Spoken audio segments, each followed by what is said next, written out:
Šiandienos pasibastymo laukais rezultatai. Dirvinis asiuklis, paprastoji varnalėša, nemažai varnalėšos, šiek tiek pienės, serbentų.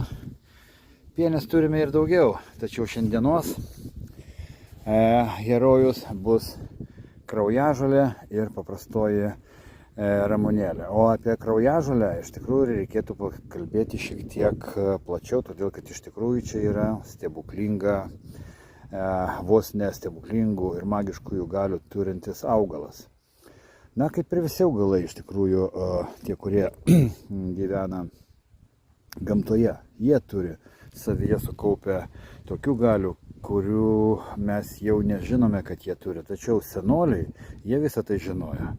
Na, o dabar aš pabandysiu jums perduoti tai, ką aš sužinojau rašytinėse istorinėse šaltiniuose. Taigi, mėlyjeji, šios dienos tema paprastoji kraujažolė. Kodėl aš pavadinau, kad jinai yra turinti mistinių galių žolė?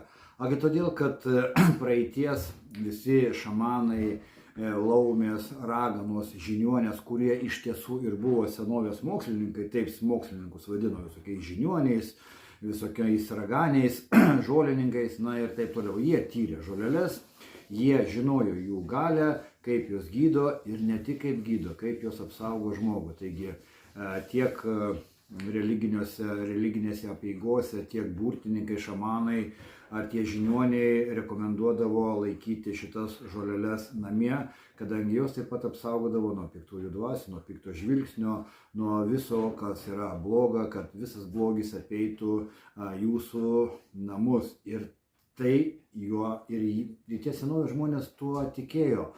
O kad jie, atsiprašau, yra kvaili, sunku būtų pasakyti, kad tie žmonės buvo kvaili, todėl kad jie seniausiai žinojo šitų žolelių galią, o mes tik tai dabar pradedame vėl sugrįžti į tai, ką jie seniausiai žinojo ir bandė mums perteikti. Taigi, šita žolė naudojama visa, tiek pumpurai, tiek stiebas, kamienas, tiek lapeliai, tiek šaknis. Tačiau šiandieną mums reikalinga bus tik tai jų pumpurai ir šiek tiek lapelių. Kodėl pumpurai? Todėl, kad mes darysime tokį balzamą, kuris tiks ir moters, ir vyro odai, bet tiek ir vidiniam naudojimui.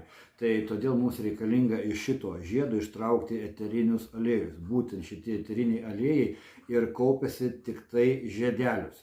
Visokių medžiagų čia naudingų žmogui yra, bet mums šiandieną, kaip jau ir minėjau, reikalinga tik tai eteriniai aliejai.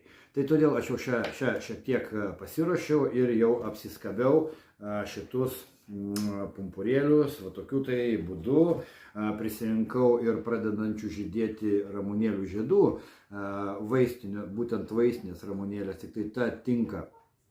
Pas mumis Švedijoje dabar tik tai pradėjo žydėti, dar ne visos yra atsimerkusios, tada prasiskleidusios, jos dar turi tokius tik tai pumpurėlius ir tik tai dabar prasideda jų žydėjimas, tačiau tai yra visiškai nesvarbu, mums čia grožio nereikia, mums reikalinga tų medžiagų, kurios yra tose ramunėlėse, jų žieduose.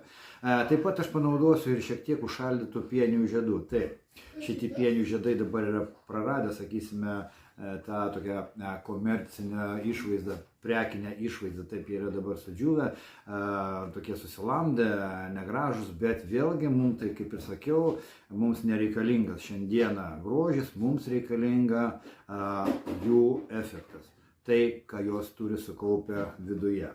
Taigi, toliau mums reikės šalto spaudimo, tyriausio saulėgrąžų aliejaus. Kodėl šito aliejaus? Na, todėl, kad jisai skaitomas neutraliausias. Pavyzdžiui, negalima naudoti linų aliejaus, todėl, kad linų aliejus jisai jau pats veikia kaip vaistas. O mums reikalinga tik tai tokia substancija, į kurią išeis visas šitas žolelių turinys. Tai mums reikalinga tokia neutrali substancija, į kurią mes ir sudėsime visas medžiagas. Taigi, ir pradėkime daryti. O kaip pradėti reikia tą daryti? Taigi, aš darysiu štai tokiame stiklainėje, galbūt tai ne pats tinkamiausias dalykas yra, ale kitokio aš dabar po ranką neturiu.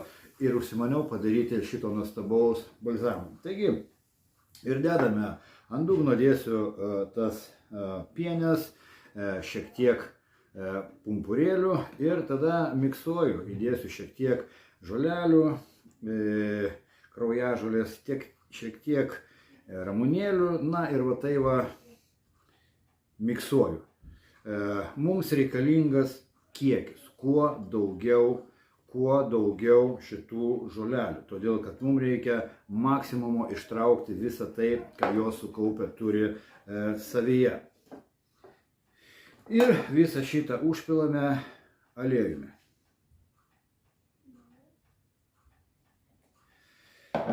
Būtina šiek tiek paspaudinėti, kad išeitų oras, kuris gali būti tenais viduje kažkur tai susikaupęs, todėl kad jeigu ten paliksime oro, gali įsimesti pelėsis, na ir mūsų visas balzamas išeis tiesiog per nieką. Tai todėl reikėtų paspausti. Viską suspausti kaip kopūstų bačkoje nereikia, todėl kad jeigu aliejus nepapuls į vidų, tai jau tada nieko čia mum ir neišeis. Taigi, šitas būdas yra ilgasis būdas. Dabar va taip mes užpylę aliejumi šitą visą turinį turėsime pastatyti visą tai kažkur tai tamsiai, kad nepapultų tiesioginiai saulės spinduliai ir laukti, maždaug kokio pusantro mėnesio, kol vaistažolės atiduos visą savo gėrį į aliejų. Taigi, čia reikalinga kantrybė, bet kada viskas čia susistovės, mes turėsime iš tikrųjų magiškų galių turintį balzamą. Todėl, kad čia yra visos medžiagos reikalingos odos priežiūrai. Tai yra visas spektras visų reikalingų vitaminų. Čia yra visi reikalingi vitaminai, visi mineralai, mikro ir makro elementai. Ką daro šitas balzamas?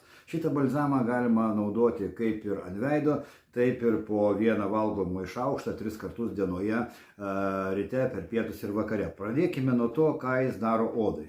Tai kaip ir sakiau, tai turi visus mikro ir makro elementus. Tai tiesiog puikiausias odos priežiūros, sakysime, kremas, ar kaip jį pavadinsi, balzamas, kuris praturtina tavo odą visais mineralais ir vitaminais. Jisai drėkina ir pats pagrindinis dalykas, jisai apsaugo nuo visų įmanomų bakterijų ir nuo viruso. Todėl šitą balzamą rekomenduoja vėlyvą rudenį, kada pradeda siausti visi šitie gripai, covidai, visi šitie bėsai, dėl ko žmonės susirga visokiais plaučių uždegimais, slogom, ir visais virusais. Tai todėl, jeigu mes įsitepsime veidą, patepsime šnerves, lūpas, rankas šito dalykų, tai veiks kaip dezinfekacinis dalykas ir prie jūsų neprilips joks virusas. Tiesa, jisai stabdo bet kokį kraujavimą. Atminkite ir įsidėmėkite ne tik išorinį kraujavimą, bet ir vidinį. Šiek tiek vėliau sugrįšime prie vidinio kraujavimo.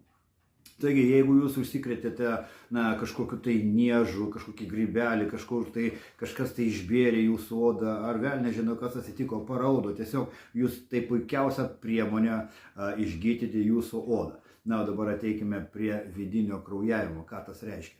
O tas reiškia daugiausia, tai paprašyčiau moterų dėmesio, todėl kad būtent šitas balzamas labai puikiai padeda moterim prie skausmingų ir gausių menstruacijų. Jos sumažina šitas menstruacijas, sumažina skausmą ir aplamai sureguliuoja visą menstruacinį ciklą ir aplamai gerai veikia moters organizmą. Taigi, mielos moteraitės, mūsų gyvenimo deivės, varykite į laukus, rinkite šitą laumės gėlę, darykite tokį balzamą ir jūs pamiršite apie bet kokią ligą. Pažiūrėkite, kaip gražiai visas šitas atrodo. Tai yra ilgasis paruošimo būdas, galima padaryti ir trumpai, bet apie trumpąjį būdą kol kas kitą kartą, o kam reikia tokio balzamo, prašau, aš turiu jo jums parduoti. Taigi, nesirkite, būkite sveiki. Iki.